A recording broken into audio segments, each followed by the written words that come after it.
इथे मी अर्धी वाटी साबुदाणा घेतला आहे। आता आपण हा मिक्सर मध्ये बारीक करून घेऊ। इथे मी अर्धी वाटी साबुदाणा घेतला आहे। आपण याला मिक्सर मध्ये बारीक करून घेऊ। वाटलेला साबुदाणा आपल्याला बाउल मध्ये घ्यायचा आहे। ते बटाटा घेतला आहे। शेंगदाणे भाजून शेंगदाण्याचा कूट करून घेतला आहे। हिरवी मिरची बारीक चिरून घेतली आहे। चवीनुसार इथे मीठ घ्यायचं आहे। आता हे सर्व चांगलं मिक्स करून घ्यायचं आहे।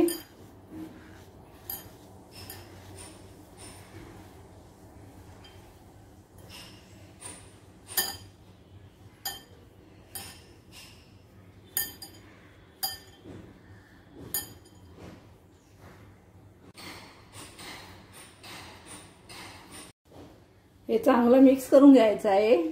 नंतर आपण याचे छोटे छोटे कटलेट तयार करायचे आहेत।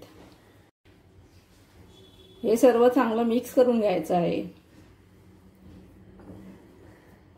नंतर याचे छोटे छोटे आपल्याला कटलेट तयार करायचे आहेत।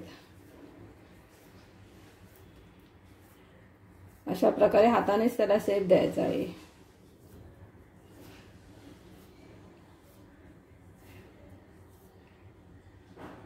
इथे मी सर्व कटलेट असे बनवून घेतले आहेत। आता आपण त्याला फ्राय करू। इथे मी तेल गरम व्हायला ठेवलं आहे। आता आपण कटलेट फ्राय करून घेऊ।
आपण हे उरलेले कटलेट सुद्धा फ्राय करून घेतले आहेत। आता आपण काढून घेऊ।